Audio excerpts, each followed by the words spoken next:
గమనించాలి. ఇప్పుడు question number 1225 శ్రీమతి సవిత గారు. ధన్యవాదాలు అధ్యక్ష.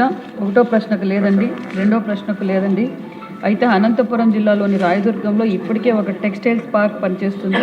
ఇక్కడ 8 యూనిట్లు పనిచేస్తున్నాయి. ఇవి దాదాపుగా 150 మందికి, ప్రధానంగా మహిళలకు ఉపాధి కల్పిస్తున్నారు. అధ్యక్ష, ఇంకా 38.3 కోట్ల ప్రాజెక్టు వ్యయంతో ధర్మవరంలో మెగా హ్యాండ్లూమ్ క్లస్టర్ మంజూరు చేయబడింది. దీనికి ముఖ్య లక్ష్యం స్వల్పకాలంలోనే 7,000 మందికి మహిళా చేనేత కార్మికులకు మరియు దీర్ఘకాలంలో 15,000 మందికి మహిళా చేనేత కార్మికులకు ఉపాధి కల్పించడం. ఇది సత్యసాయి మరియు అనంతపురం జిల్లాలో చేనేత కార్మికులకు లబ్ధి చేకూరుతుంది అధ్యక్ష. మూడో ప్రశ్నకు ఉత్పన్నం కాదు అధ్యక్ష. దగ్గుబాటి ప్రసాద్ గారు. ధన్యవాదాలు అధ్యక్ష. అనంతపురం నగరంలో పరిస్థితుల గురించి మీ దృష్టికి తీసుకొస్తున్నాను అధ్యక్ష. ముఖ్యంగా ఇక్కడ టెక్స్టైల్ పార్కు ఎందుకు ఏర్పాటు చేయాలంటే దానికి చాలా కారణాలు ఉన్నాయి అధ్యక్ష. అనంతపురం నియోజకవర్గంలో ప్రతి ఏటా జనాభా పెరుగుతోంది అధ్యక్ష. జిల్లాలోని అన్ని ప్రాంతాల వారు ఇక్కడికి వచ్చి పిల్లల చదువుల కోసం, జీవనోపాధి కోసం, ఇతరితర వాటి కోసం వచ్చి స్థిరపడుతున్నారు అధ్యక్ష. ఈ క్రమంలో మహిళలు చాలామంది ఇళ్ల వద్దే ఖాళీగా ఉంటున్నారు అధ్యక్ష. వారికి పని చేయాలన్న ఆశ, అవసరం రెండూ ఉన్నాయి అధ్యక్ష. మేము ఎన్నికల ప్రచార సమయంలో ప్రజల వద్దకు వెళ్ళినప్పుడు చాలామంది సంక్షేమ పథకాలతో పాటు ముఖ్యంగా ఉపాధి కల్పించమని చెప్పేసి అడిగారు అధ్యక్ష. నగరంలో ఉపాధి మరియు ఆదాయ ఉత్పత్తికి సంబంధించి ఎలాంటి అవకాశాలు లేవు అధ్యక్ష. చాలామంది షాపింగ్ మాల్స్, జ్యువెలర్స్, చిన్న చిన్న దుకాణాల్లో తక్కువ వేతనాలకు పనిచేస్తున్నారు అధ్యక్ష. అలాగే చాలామంది తక్కువ చదువులకే ఆపేసిన వారు నగరంలో చాలామంది ఉన్నారు అధ్యక్ష.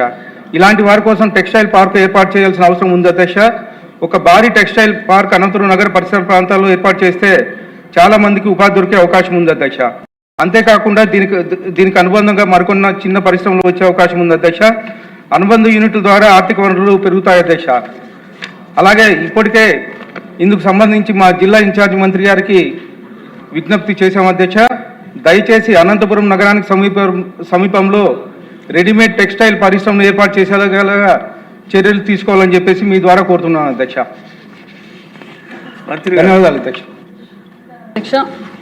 మరి సోదరులు ప్రసాద్ గారు కోరినట్లుగానే అక్కడ టెక్స్టైల్స్ పార్క్ నిర్మాణానికంటే అక్కడ చేనేతలు లేరు అధ్యక్ష. మొన్నటి రోజు ఉచిత కరెంటు కోసం సర్వే చేసినప్పుడు కూడా అక్కడ చేనేత కార్మికులు లేరు. మరి ఇతర పరిశ్రమలు మనం ఎంఎస్ఎంఈ కావచ్చు, ఇప్పుడు ఎందుకంటే మా రాయలసీమ కూడా ఇండస్ట్రియల్ హబ్గా మారుతోంది కాబట్టి ఖచ్చితంగా ఇంకొక పరిశ్రమను ఏర్పాటు చేయించి మరి మహిళలకు ఉపాధి కల్పించే విధంగా ప్రయత్నం చేస్తామన్న విషయం కూడా మీకు తెలియజేస్తున్నాం అధ్యక్ష. ధన్యవాదాలు. క్వశ్చన్ నెంబర్ 1289 సభ్యుల కోరిక మేరకు వాయిదా వేయబడింది. ఇప్పుడు క్వశ్చన్ నెంబర్ 1339 మానవ వనరుల అభివృద్ధి శాఖ మంత్రి.